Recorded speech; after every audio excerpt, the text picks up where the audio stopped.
Today, we're going to talk about a genre of fiction called boys' love. And we're not just talking about it as entertainment. We're going to look at how it's become this incredible global force, so powerful it can literally change people's lives, influence economies, and even act as a kind of international diplomacy. So, let me ask you this. Can a TV show really, truly change your life? And I'm not just talking about, inspiring you to take up a new hobby. I mean, can it fundamentally alter the path you're on? It sounds a little dramatic, I know, but the answer is a huge, resounding yes. I mean, we are looking at a genre that does all of this, and then some. It gets young people to pack up everything and move halfway across the world for school. It can single-handedly reshape how the world sees an entire country. And it creates these deep personal connections that translate into real-world influence. So what on earth is this cultural juggernaut? Well, it's called Boys Love, or BL for short.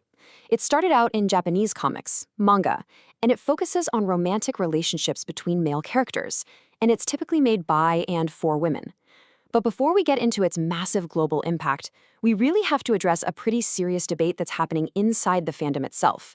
It's very complicated history with consent. For a long time, the way fans dealt with storylines that involved sexual assault was, well, kind of with a shrug.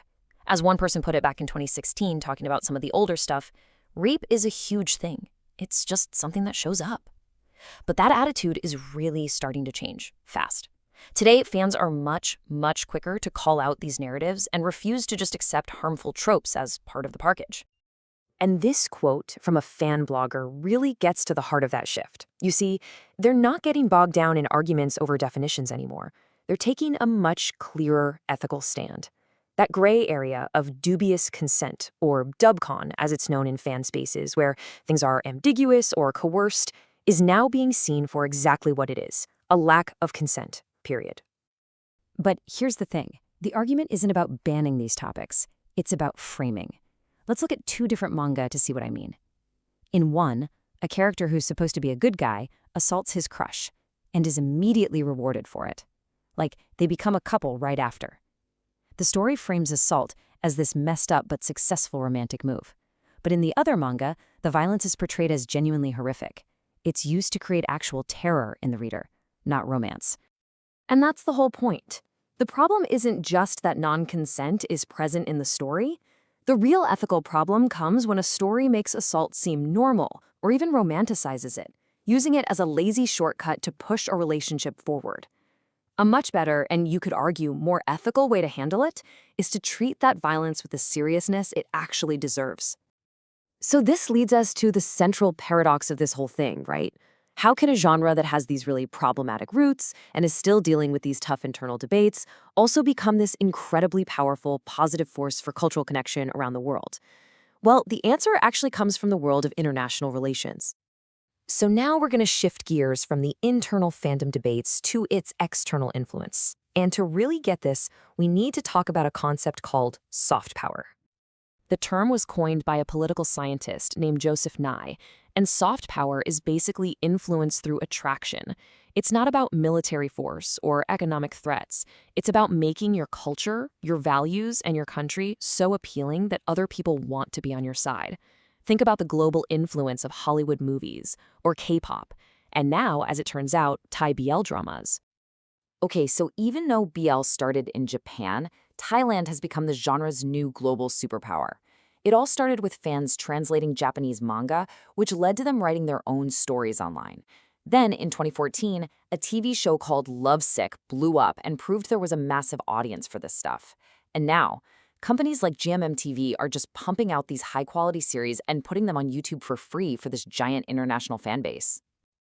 And this massive global reach is having some very real, tangible effects. The attraction created by these shows is so intense that it's literally making people pack up and move across the planet. So here's how the pipeline works. First, viewers form this really deep emotional bond with the characters, the stories, and this kind of imagined Thailand they see on screen. That emotional hook then sparks a real curiosity about the actual culture, the food, the language, the places, and for a surprising number of fans, that curiosity leads directly to a huge life-changing decision, like picking Thailand as the place they want to go to university. This effect is just perfectly summed up by Felix, a student from Germany. He talked about this illusion of proximity. He felt so familiar with Bangkok just from watching these shows that when he finally got there, the culture shock was just gone. The fictional world had become his real-world comfort blanket. And listen, this isn't just a one-off story. When researchers actually talked to international students in Thailand, they found a direct link. The data shows that for many, that feeling of familiarity from BL shows was a bigger reason for choosing to study in Thailand than even their specific academic interests. That's wild.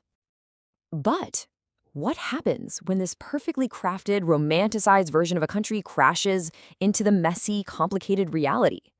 Well, this is where that whole soft power story gets a little tricky. So these students arrive expecting this super progressive, inclusive gay paradise they saw on TV. But what they find is often more complex. On campus, they run into social cliques that keep international and Thai students separate.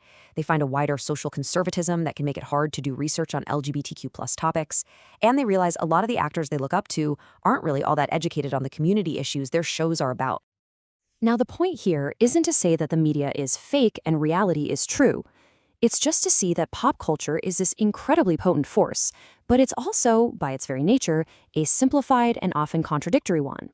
It can be an amazing doorway to understanding a new culture, but at the same time, it can set up expectations that reality can't always meet. And all of this leaves us with one last really big question.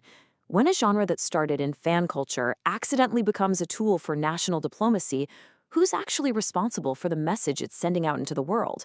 Is it the creators, the government, or is it the global fans who give it all its power in the first place?